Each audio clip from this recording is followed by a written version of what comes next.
So toxic లో ఒక song release అయింది బీచ్ సాంగ్. ఉమ్. చాలా మంది ఏమంటారంటే హీరో అద్వాని ఇప్పుడు మదర్ అయి ఉన్నారు అఫీషియల్ గా, సో అలాంటి పాత్రలు చేయడం కరెక్ట్ కాదు అని చెప్పి చాలా మంది విమర్శిస్తా ఉన్నారు. దాన్ని ఎలా చూడొచ్చు? ఏదన్నా అడ్వర్టైజ్మెంట్ చూసే మనం షాపింగ్ చేస్తాం, అట్లనే ఒక ట్రైలర్ చూసే సినిమాకి వెళ్తాం. That is the model of the story. The trailer గురించి చెప్పాలి, సాంగ్ గురించి చెప్పాలంటే అలా అదేం తప్ప అంటే మరీ అంత బోల్డ్గా లేదు కానండి. ఒక లేడీ డైరెక్ట్ చేసి ఎంత అమేజింగ్ గా చాలా అంటే చాలా క్రేజీగా చేసింది. నేను నమ్మలేదు లేడీ డైరెక్టర్ అంటే వాళ్ళ గిమ్స్ గిమ్స్ అవన్నీ చూస్తే అర్థమైంది నాకు. What ever end of the day toxic వేరే లెవెల్ ఉంటుందని అయితే ఎక్స్పెక్ట్ చేస్తున్నాను.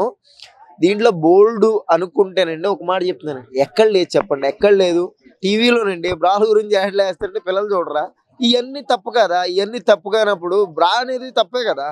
దాని గురించి తప్పుగా చూపిస్తున్నప్పుడు సినిమాలో అది కూడా ఒక టికెట్ కొనుక్కొని వెళ్ళే సినిమాలో తప్పుగా చేస్తే దాన్ని తప్పు తప్పు. ఒరే మంచి చేసినా మంచి, చెడ్డ చేసినా చెడ్డే.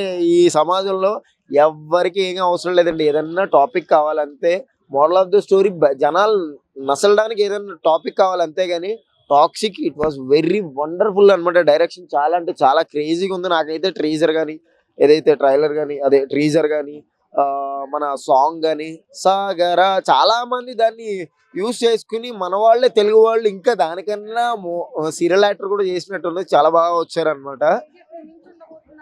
ఆ కేజీఎఫ్ ఎప్పుడు ఏది కొట్టలేదండి. కేజీఎఫ్ ది ఒక డార్క్ ఫ్యాంటసీ అనమాట. కేజీఎఫ్ మీన్స్ ఒక డార్క్ ఫ్యాంటసీ. దాన్ని మళ్ళీ మన యూజువలైజేషన్ కింద ఎప్పుడు తీసుకురాలేం.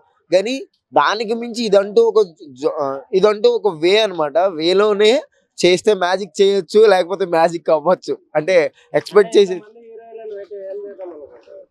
అది ఏమోనండి. అంటే దాంట్లో ఒకడే హీరో అయి ఉండొచ్చు, లేకపోతే ఆయనే విలన్ అయి ఉండొచ్చు, లేకపోతే వాళ్ళందరూ హీరోయిన్లు కాకపోయి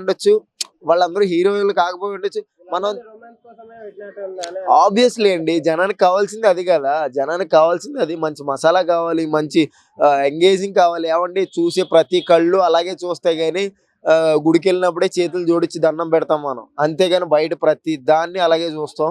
ఆబ్వియస్లీ నాతో పాటు ఎందుకు అంటున్నానండి ఈ టాపిక్, ఇవన్నీ లేకపోతే టికెట్లు తెగవండి. తెగాలి అంటే ఇప్పుడు ఏదో సినిమా తీస్తున్న రామ్, ఏదో ఆయన విలన్ ఏంటది పేరు మర్చిపోయినాను, రాముడిది సంబంధించింది రామాయణం, రైట్. దీన్ని ఎంతో వండర్ కింద తీస్తున్నారు. నాకు ఇప్పుడే గూస్ బంప్స్ వస్తున్నాయి ఎప్పుడు చూద్దామా అని. అంత ఎఫెక్ట్స్ పెడితేనే కానీ రామాయణం చూస్తలేదు. ఆది పురుషుని వచ్చింది, అది వండర్ఫుల్ మూవీ. దాన్ని ఎందుకు ఎగ్జిట్ చేశారంటే మన కొడుకులకి ఇవన్నీ కాదు కావాల్సింది, ఒక మంచి ఎంగేజింగ్, మంచి ఎక్స్పోజింగ్. మన అందరికి కావాల్సింది అదేనండి. దేవుడు గుడికి వెళ్ళినప్పుడే చేతులు జోడిస్తాం కానీ బయట మాత్రం ఎప్పుడు కూడా ఉండదు. దీంట్లో తప్పైతే లేదు. టాక్సిక్ వెర్రీ వెర్రీ వెర్రీ గుడ్ అండి. చాలా బాగుంది పాట. చాలా ఒక యష్ అలాంటివి తీసాడండి. యష్ కి అదొక ఫ్లో అంతే. కేజీఎఫ్ అది అది బేసికెళ్ళి అది క్యారెక్టర్ సంబంధించింది కాదు కాబట్టి, ఒక హీరో ప్లాన్డ్ గా ఉన్నాడు కాబట్టి హీరోయిన్ ని అలా చూపించలేదు అంతే. ఇప్పుడు అలా అనుకుంటే యానిమల్ సినిమాలో వేరే హీరో, దాంట్లో బోల్డ్ ఉన్నదా అంటే అలాంటిది ఉండాలి కాబట్టి ఉందంతే. ఇప్పుడు దేనికి జోనర్కి సంబంధం, పప్పుకి కావాల్సిన దినుసులు పప్పుకే వేస్తాం కానీ చికెన్ కర్రీకి ఏం కదా. ఇది అంతే అనమాట.